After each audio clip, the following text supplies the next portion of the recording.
जगावं त्या एका व्यक्तीसाठी, तिच्या आनंदासाठी, तिच्या हसण्यासाठी. ती वेगळी असते प्रत्येकासाठी. तिच्या सोबतच्या नात्याचं नाव असतं वेगळं प्रत्येकासाठी.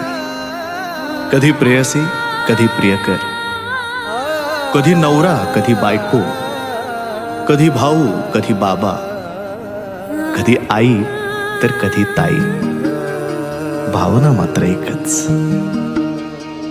कधी हसणार आहे, कधी रडणार आहे, कधी हसणार आहे, कधी रडणार आहे.